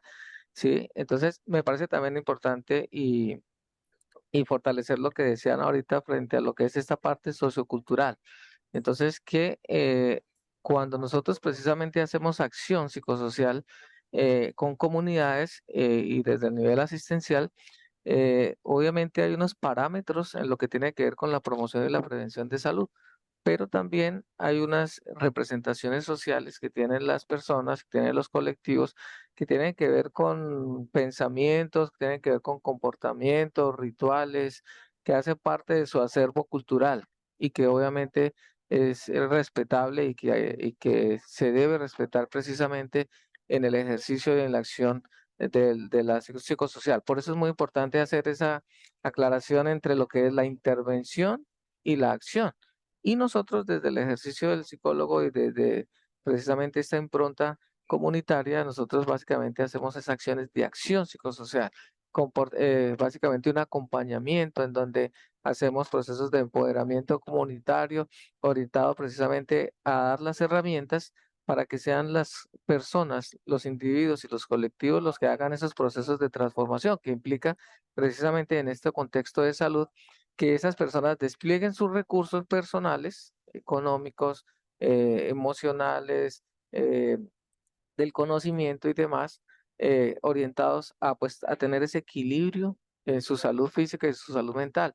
Cuando hablaban, por ejemplo, del tema de la vacunación, claro, por supuesto que eso hace parte del nivel de complejidad primario, porque tiene que ver con todo lo que es el plan integral de vacunación como una estrategia de prevención precisamente de contagio de enfermedades. Entonces, hay inclusive no solamente comunidades aisladas, sino también parte de la comunidad, de la población, incluso urbana, que no, dentro de su percepción, no están de acuerdo con este proceso. Incluso muchos de esos padres no hacen vacunar a sus hijos porque creen que esas vacunas no le van a aportar esa inmunidad a sus hijos. Entonces, pues eso es algo, pues, digamos, subjetivo, ¿no? También lo que pasaba, por ejemplo, con el tema del COVID cuando estuvimos en la pandemia, pues que obviamente como una estrategia que utilizó la Organización Mundial de la Salud y el Ministerio de Salud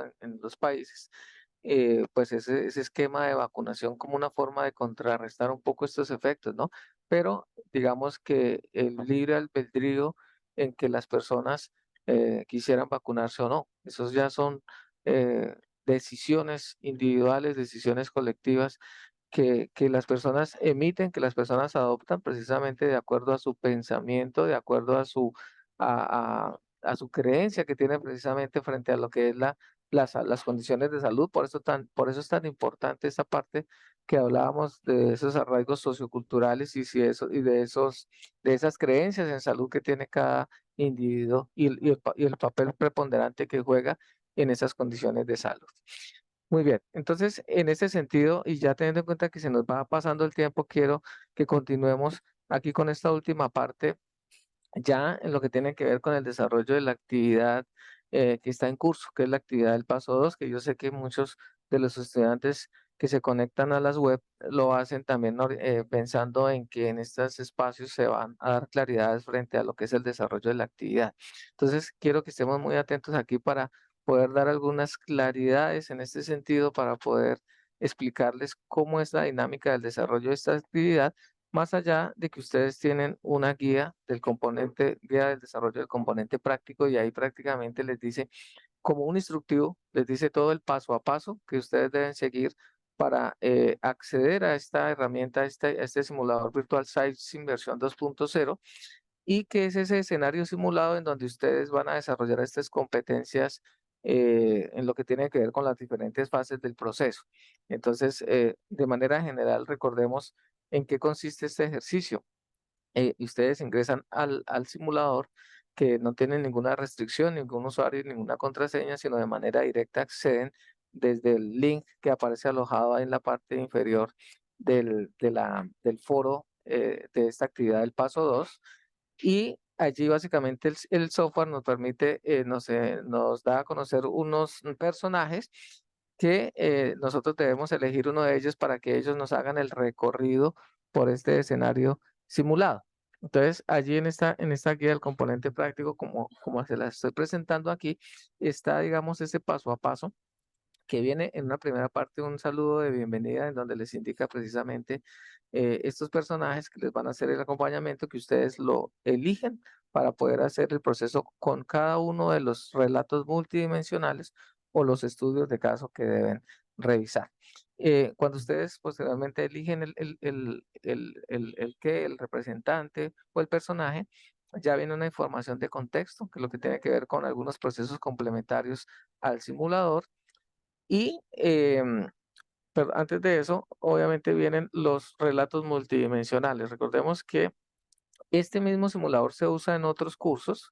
Seguramente hay muchos de ustedes ven al mismo tiempo otros cursos de acción psicosocial, y también tienen que acceder a este software para desarrollar la actividad. Entonces, por esa razón, ustedes van a encontrar que a veces dentro del proceso de retroalimentación, de pronto ustedes están revisando un caso del curso de salud, y después pueden aparecerle también casos por ejemplo, de acción psicosocial en el contexto jurídico o en el contexto comunitario. Pero entonces aquí lo importante, y quiero hacer claridad en eso, es que ustedes hagan el paso a paso.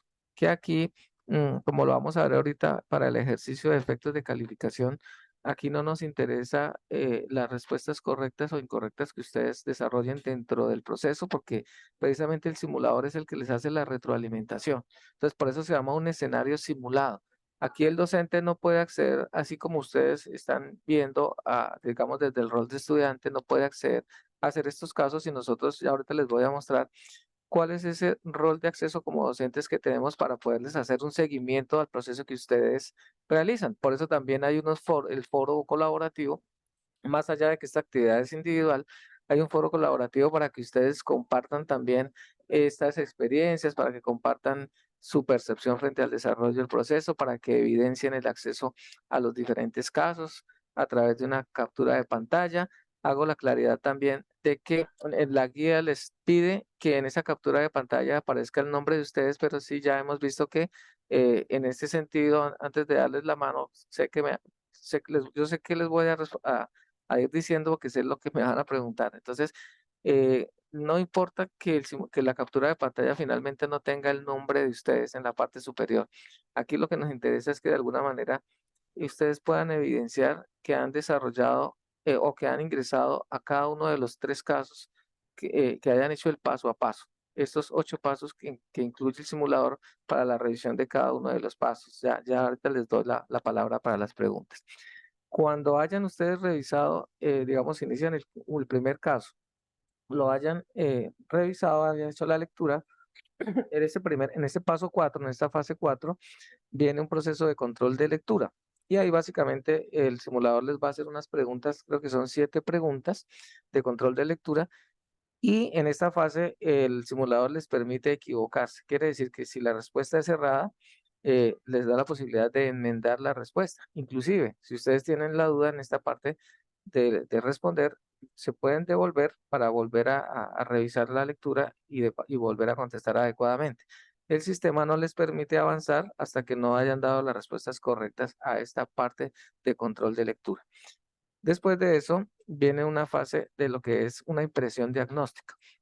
En esta impresión diagnóstica es importante que, de acuerdo a las preguntas que el simulador les hace, que básicamente son 3 o 4 preguntas, pues ustedes también se apoyen, lo hemos sugerido en los foros, se apoyen del DSM-5, que ustedes saben que es el manual de desórdenes y diagnósticos mentales, para poder establecer también esos criterios diagnósticos que podemos poder contemplar a la hora de poder nosotros dar un juicio o una impresión diagnóstica. O sea, estamos en este caso jugando un poco al psicólogo clínico, pero en este caso, digamos que las preguntas tienen una connotación orientada que a partir de un caso, a partir de una dinámica real que se expresa en estos relatos, eh, podamos establecer qué está sucediendo, una problemática central, unas problemáticas asociadas, y a partir de eso podamos nosotros desde nuestra experiencia y desde lo que hemos aprendido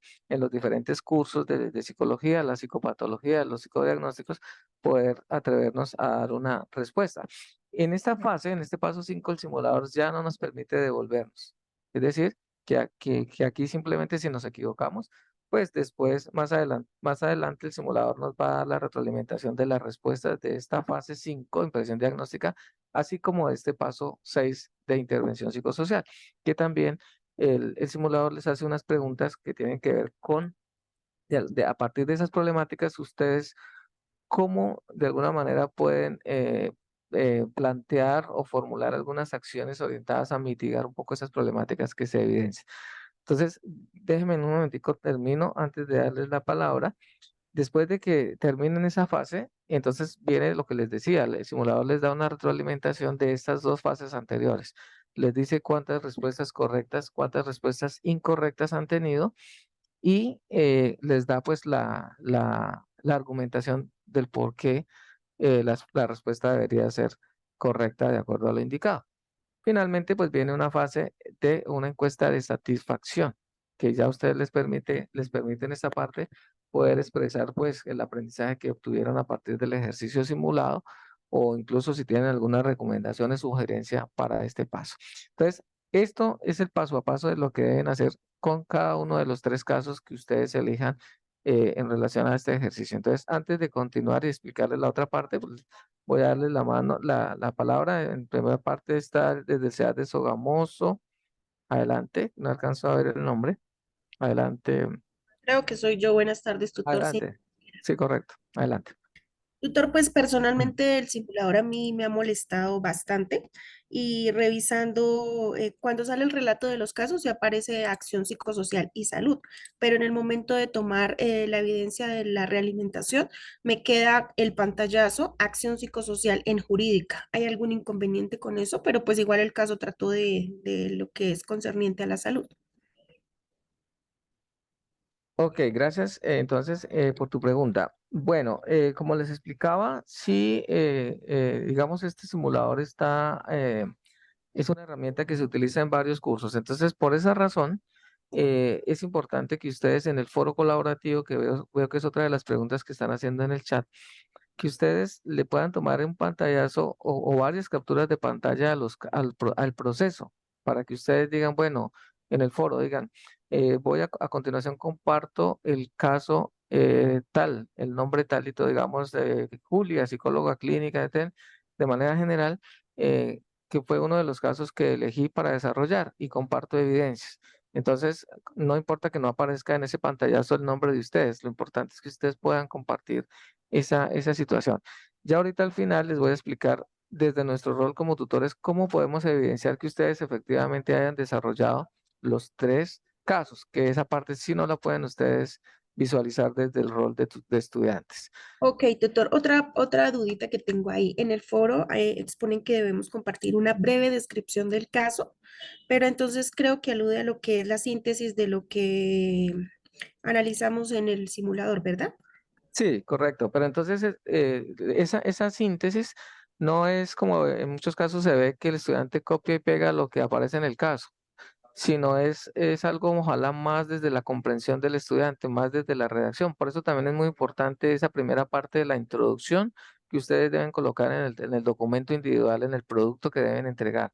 Que esa introducción no sea solamente decir, la actividad consistía en ingresar al simulador virtual, elegí 3 casos y desarrollarlos y punto. No, la introducción tiene que ser mucho más elaborada, mucho más argumentada, donde ustedes puedan hablar un poquito de las problemáticas que identificaron en cada uno de los casos, de las problemáticas asociadas a esas problemáticas centrales y cómo fue también esa experiencia de aprendizaje que ustedes adquirieron en el ejercicio propiamente dicho.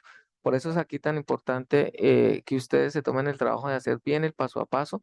No se preocupen porque la respuesta les haya quedado mal o bien, porque esto no es un quiz, esto es un escenario simulado en donde ustedes van a poder fortalecer estas competencias de control de lectura, de la impresión diagnóstica, de la intervención psicosocial, y ese es el aprendizaje que Profe, ustedes se adquieren. sería como exponer con nuestras propias palabras la síntesis del caso. Correcto, exactamente. Que ustedes Listo, mismos lo profe. redacten, que ustedes mismos conversen, que ustedes mismos lo escriban para que no sea ese copia y pegue que hemos visto muchas veces de la síntesis del caso. Gracias, tutor. Con mucho gusto. Adelante, Luis, ahora. Profe, yo tengo una pregunta. Bueno, en mi caso, yo, pues como la guía dice que un pantallazo por cada caso, pues yo tomé, sí, un pantallazo y pues de los 3 casos, en uno sí me aparece mi nombre, en los demás sí no logré otra vez como volver a que apareciera el nombre, pero pues con lo que su merced dice, bueno, ahí ya quedo más tranquilo. Pero por ejemplo, en mi caso tendría que volver a repetir los ejercicios para tomar más pantallazos, porque realmente yo solo tomé uno de cada uno, pues de la retroalimentación. Esa es mi duda. Ok, Luis, gracias. No, no es necesario, no es necesario, digamos que aquí, como les digo, no importa que no aparezca el nombre de ustedes porque ya hemos visto que de acuerdo a cómo está estructurado este software, pues seguramente en la guía les pedíamos el pantallazo inclusive únicamente del proceso de la retroalimentación final para no ponerlos a tomar un poco de pantallazos ahí de cada caso. Pero digamos que nos hemos dado cuenta que sí, que efectivamente no aparece el nombre de ustedes. Entonces, Aquí simplemente es como una forma de dinamizar el foro. Es una forma de que ustedes digan, oiga, mire, el ejercicio me pareció chévere, aprendí mucho, les comparto el pantallazo de acceso al caso tal. Es una forma de dinamizar más allá de que es una actividad individual, ¿sí? Entonces no es necesario volver a ingresar para evidenciar eso. ¿De acuerdo? Y no sé, había otra manito levantada antes de continuar. O de pronto ya ahorita cuando les explique esta parte, precisamente también se van a dar claridades frente a, a este ejercicio. Entonces, así Pues como les yo, voy a mostrar acá, ¿sí? qué pena, profe, Yasmin Duque. Sí, adelante, Yasmin. Profe, una pregunta. ¿Debemos utilizar el manual para hacer los casos en el simulador? O, pues esa es la orientación, ¿no? Me preguntas que si debemos utilizar cuál manual. El DM5. Pues digamos que no es una obligatoriedad, sino es una sugerencia Apoyo. De como un consulta. material de apoyo, correcto, para poder tener como mayor argumentación a la hora de establecer esa respuesta, porque es que les digo sinceramente, cuando nosotros hemos hecho este ejercicio con estudiantes, incluso hemos hecho algunas actividades sincrónicas donde hacemos el ejercicio directamente con el estudiante, a veces vemos que hay preguntas bastante complejas, que no son fáciles de responder ni siquiera para nosotros mismos como psicólogos, ya que somos haciendo el ejercicio profesional. Entonces, pues para ustedes con mucho más les va a parecer un poco complejas, por esa razón es que es importante apoyarse, en, como les digo, de ese, de ese, de ese material, en ese caso. Listo, profe, Bueno, muy amable. ok, con mucho gusto. Dime, Elsa, adelante. Sí, adelante, dime, Elsa, veo que tienes la mano levantada desde Barranca Bermeja. Dime, Elsa. Bueno, levantó la mano, pero no tienes audio. Bueno, entonces continuemos. Quiero mostrarles aquí en esta diapositiva que ustedes lo que están evidenciando es la forma que a nosotros podemos hacerle el seguimiento desde el rol del docente. ¿Sí? Nosotros ingresamos desde un link específico en donde nosotros podemos verificar básicamente cómo es la dinámica de trabajo de ustedes. Entonces, ¿qué hacemos? Cuando ingresamos directamente al simulador, aquí nos da la opción de ingresar por el curso de salud, el periodo académico que corresponde y nos permite hacer el ejercicio por grupos de estudiantes. Entonces, por ejemplo, en este caso, el grupo 41.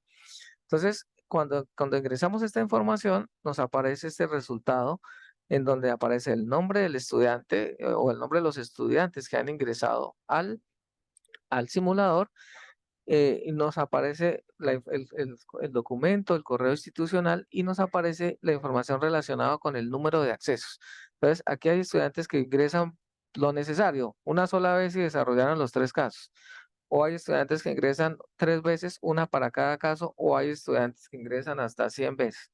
Digamos que el sistema no tiene límite para ingresar, puede desarrollar las veces que quiera.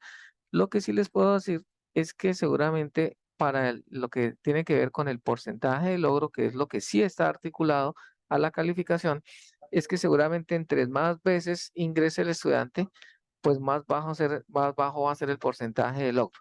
Porque seguramente el simulador lo que hace es como calcular ese es número de accesos y también el número de preguntas correctas e incorrectas. Entonces nosotros ya para poder visualizar el resultado de cada estudiante a nivel individual, entonces ingresamos ya directamente al estudiante y el simulador nos arroja un resultado de logro por cada caso.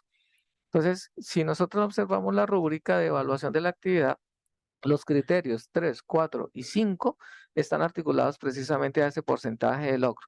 Si el porcentaje de logro de la revisión de un caso específico está por encima del 80%, pues ya tengan por seguro de que en esa actividad, en ese, en ese criterio van a sacar el máximo puntaje, que son 25 puntos.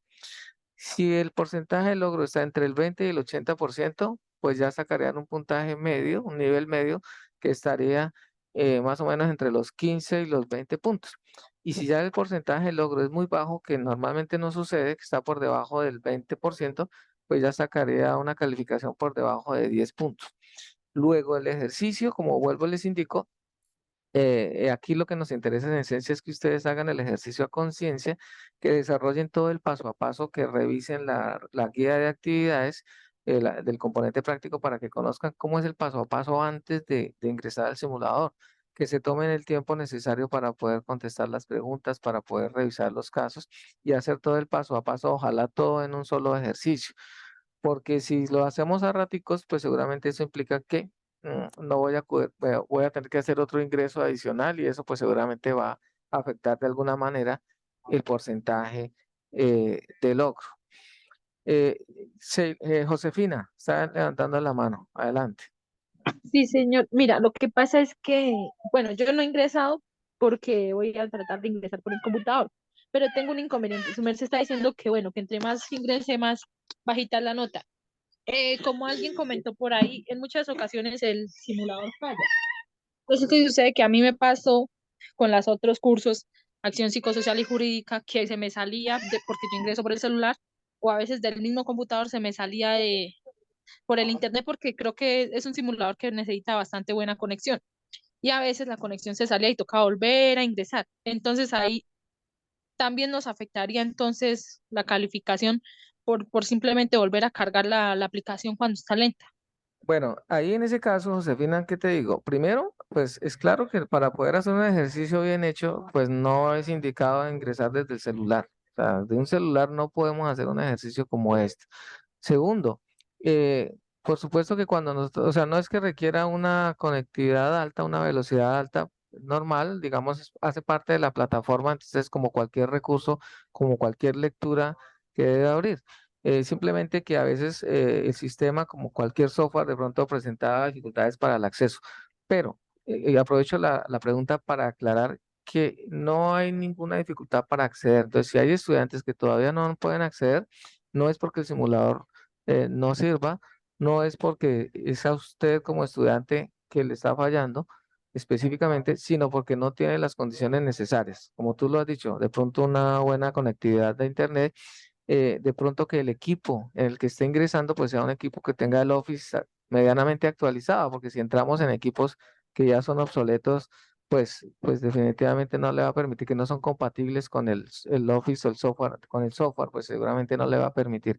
Pero entonces no hay ninguna razón para que un estudiante no pueda ingresar al simulador. Si definitivamente ya el estudiante revisa y verifica y cambia de equipo y cambia de internet, etcétera, y no puede acceder, en esos casos lo que nosotros le sugerimos es que se acerque a su centro donde está matriculado o al SEAD más cercano para que se apoye de los equipos de la sala de sistemas y ojalá pues también del apoyo de los tutores del SEAD para poder hacer el ejercicio, porque es un escenario simulado y no podemos tomar como justificación para no desarrollar la actividad simplemente que no logré ingresar al simulador, porque ya les digo, no hay ninguna razón para que el estudiante no pueda acceder al simulador.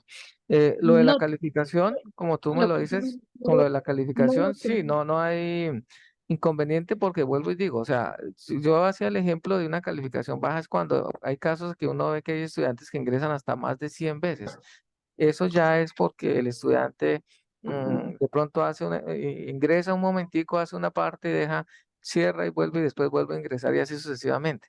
Entonces, por eso lo que nosotros orientamos es que ustedes se tomen el tiempo, la disponibilidad, ojalá 1 hora, 2 horas como mínimo, para poder hacer el ejercicio con calma, porque eso les cuenta como un ingreso. Así duren 3 horas, pero les cuenta como un ingreso.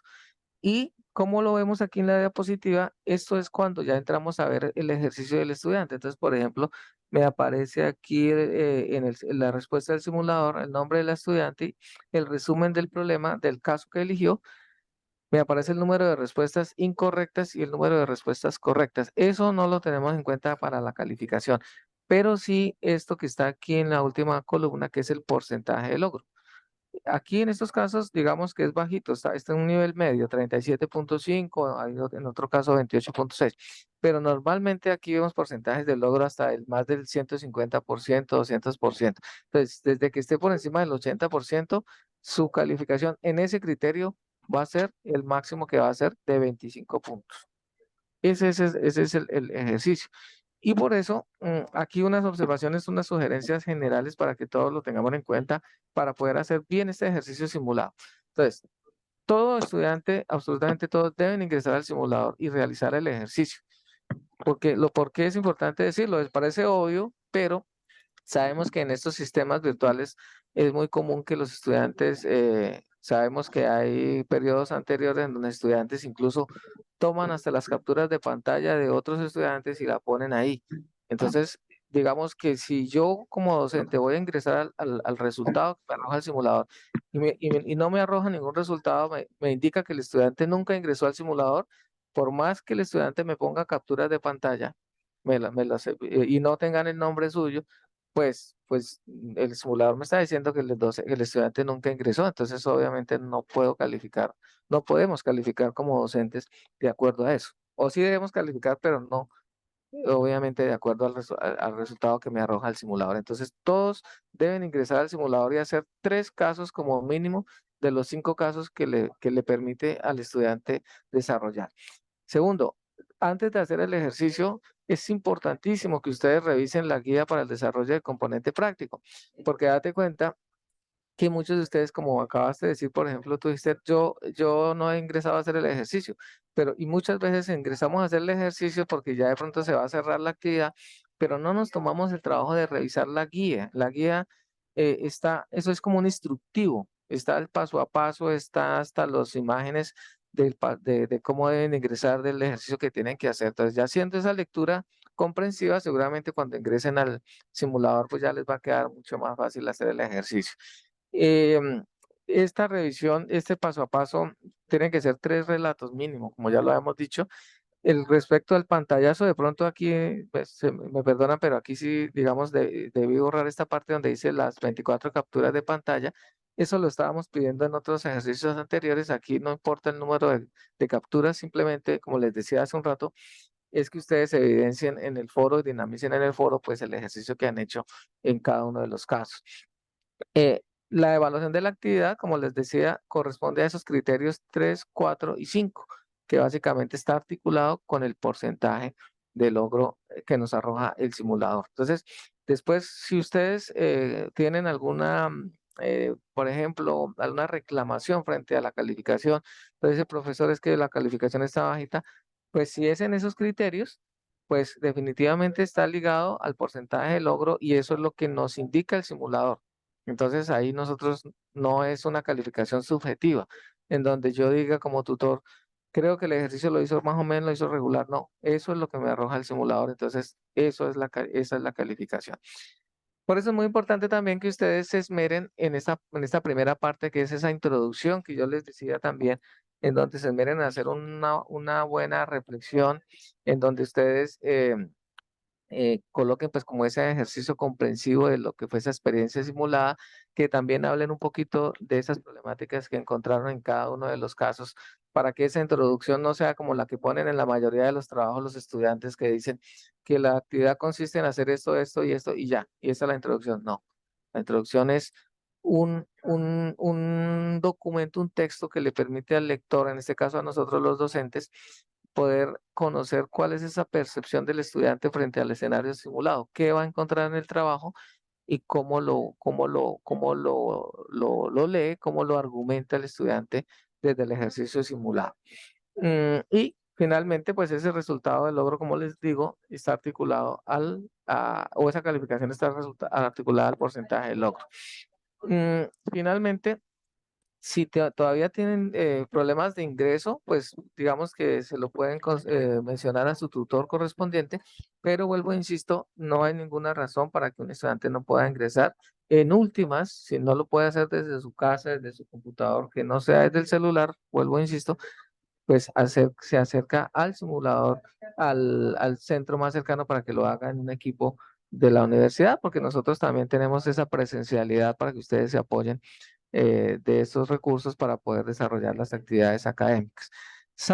Hago aquí una salvedad, por ejemplo, de estudiantes que tienen necesidades específicas, necesidades diferenciales de aprendizaje, pero nosotros ya tenemos identificados esos estudiantes. Entonces, sin embargo, si alguno de los estudiantes que está aquí o que después escuche esta grabación tiene una necesidad, por ejemplo, tipo visual, que no pueda revisar bien el material que está dentro del simulador. Entonces sí es importante que se comunique con el tutor y el tutor tiene la obligatoriedad de hacer el acompañamiento para el desarrollo del ejercicio, o sea, para garantizar que el estudiante logre la comprensión del escenario simulado, pueda hacer el paso a paso como tal, porque esa es la actividad y esa es la calificación que va a recibir.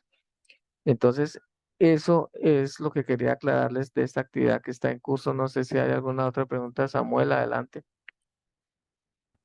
Buenas noches, tutor. No, hay claridad en esta unidad, pero mi pregunta radica esencialmente es en la unidad pasada, debido a que pues yo estoy en el grupo 300 con la tutora Clara, pero yo en el proceso subí todo lo relacionado a la actividad en el foro. Lo publiqué pidiendo la retroalimentación y el acompañamiento adecuado. Pasado el tiempo, pues no lo hizo. Yo entregué el trabajo, pero en el trabajo tuve un error y el error fue que me confundí y subí el de otra materia. Al revisar que pues en la calificación no había eso, yo le envié por un mensaje por mensajería interna con los pantallazos y explican y subí el trabajo que sí era y pues le expliqué lo acontecido y me dice que no, ustedes no pueden hacer la rectificación, pero pues yo tengo entendido con el tiempo que llevo estudiando que si tú haces todo el acompañamiento en el foro y subes todo, pues se evidencia que sí hiciste el trabajo. De acuerdo, Samuel. Sí, claro, claro. Pues digamos que sí suelen Profesor, ocurrir ese tipo de situaciones. Ya le doy la palabra a la profe Clara, que creo que está también en la web. Pero antes de eso, sí es importante pues tener mucho cuidado con esta parte porque si bien nosotros los docentes podemos ajustar calificaciones, digamos también tenemos unos tiempos para reportar esas calificaciones. Aquí les llamamos centralizar calificaciones para que esas puntuaciones directas que damos de acuerdo a la rúbrica se migren al registro académico del estudiante y se convierta en nota. Entonces, cuando nosotros hacemos ese ejercicio, pues después resulta muy complejo poder ajustar, porque es que, digamos, si fuera una planilla en Excel donde yo ajuste la calificación, pues sería muy fácil, pero realmente los procesos de recalificación y de ajuste no es tan fácil como pareciera. Entonces, cuando yo entrego un trabajo que corresponde a otra materia, pues es un error, sí, pero también es un error muy grave porque, pues, de Sí, alguna no, claro que manera. sí, es un error gravísimo, pero pues también son cosas que pueden pasar. O sea, son cosas que pueden pasar y que se tiene que hacer el acompañamiento adecuado. Ok. Profe Clara, ¿querías manifestarte al respecto? es correcto, profesor. Adelante, profe. Yo recibí en la mañana de hoy el correo de Samuel. Inmediatamente hice la revisión. Él adjuntó 3 archivos haciendo la corrección del correo. De hecho, yo le copié a usted ese correo. Y igualmente vuelve y envía los mismos archivos erróneos. Entonces, le No, qué digo que pena, por tutora. Yo tiempos, envío el archivo erróneo, envío el screen de que había enviado el archivo ya y envío el trabajo que es nuevo, o sea, que era el que debía de subir, el que yo subí durante todo el proceso en el foro. yo ingresé al curso apenas el miércoles de la semana pasada. Por eso hice las calificaciones correctamente. Pero sí hay una cosa que puedo decir, yo le reenvié el correo al director. En ese caso, si quieres, te lo reenvío a ti, lo que me reenviaste, verificas que no es el trabajo esperado y lamentablemente por el tema de la centralización de calificaciones y que no aparece tu trabajo correcto, pues esa es la calificación. O sea, es que yo en ningún momento, eso, o sea, me está dando literalmente lo que acabé de decir. Es un error mío al enviar el trabajo que no es, pero pues si usted entró a mitad de semana o a mitad del plazo que se había para el acompañamiento, eso, la verdad, ahí se me sale de las manos. Eso ya tiene que ver con la Bueno, universidad. Samuel, perdón que lo interrumpa, pero digamos que este no es un espacio para aquí hacer cuestionamientos digamos, del abordaje de los tutores.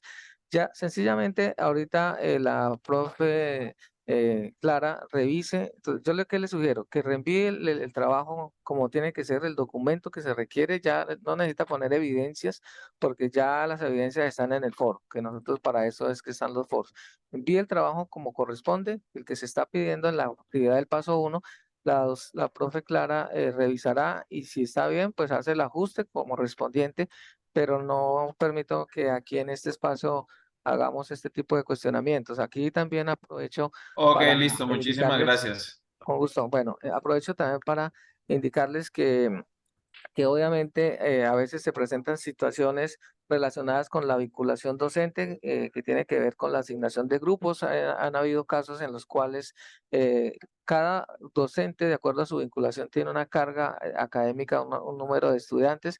Entonces, desde el rol de director de curso, que es el que yo asumo, parte del trabajo mío también es ajustar esas cargas. Entonces, por esas razones tenemos que deber a veces colocar, cambiar estudiantes de grupo, cambiar tutores de grupo. Entonces, de pronto ustedes se han encontrado con esas situaciones, pero digamos que toda la red de docentes, independientemente del tutor que les corresponda, pues estamos hablando del mismo idioma, tenemos las mismas guías de actividades, las mismas rúbricas de evaluación, las mismas direccionamientos de acompañamiento para que ustedes precisamente se sientan acompañados, retroalimentados y satisfechos con el proceso de calificación. Cualquier circunstancia como esta que acabamos de hablar, sencillamente se habla la ruta cuál es, pues el tutor del curso, ojalá con copia al director, en este caso yo, si el tutor no responde a tiempo, pues obviamente el director está en la obligación pues de dar respuesta a este ejercicio.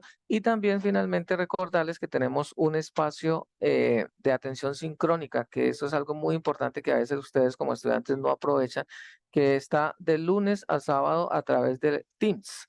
Esa herramienta Teams es precisamente para eso. Entonces, no es directamente con cada tutor, sino los tutores tenemos unos espacios, unas franjas de atención, pero lo que sí garantizamos es que de lunes a sábado, en el momento que ustedes quieran, tengan alguna inquietud o quieran profundizar un poco frente al desarrollo de las actividades, ingresan a ese Teams que ya hemos compartido en los foros y allí el docente que esté atendiendo esa franja, pues hace las claridades, independientemente que sea su tutor o no sea su tutor. Entonces es otra estrategia más que usamos para poder fortalecer el aprendizaje, así como el tema de los CIPAS, que nosotros también, los diferentes tutores estarán convocándolos a ustedes a participar en unas actividades tipo CIPAS que están enmarcadas en una estrategia que se llama Ruta de Gestión Emocional y que allí pues tiene unos temas y unos conceptos específicos dentro de esa ruta. Entonces, no sé, adelante, rápidamente para ir cerrando, ¿alguien tiene la mano levantada? Que no alcanzó a ver el nombre, adelante. Profe, de nuevo yo, Yasmín. Adelante, Josefina. Yasmín. Profe, una pregunta. ¿Su merced es el tutor director nacional? No. Sí, claro. Yo soy Bueno, el director profe. del curso, correcto. Listo, profe. Para el compañero Samuel y en general para todos los compañeros. De pronto si ustedes miran la foto, yo no soy muy joven, ¿sí? También tengo la experiencia como docente. Y pues le quiero primero a la universidad darle como ese abono en que nos hayan implementado esa estrategia que su merced mencionaba con relación al acompañamiento por Teams, aunque es una plataforma que toma muchos recursos, ¿sí? Pero es un espacio que nos sirve a nosotros como estudiantes para poder interactuar, pedir orientaciones y aunque no me gusta estar molestando, pero sí veo que participamos.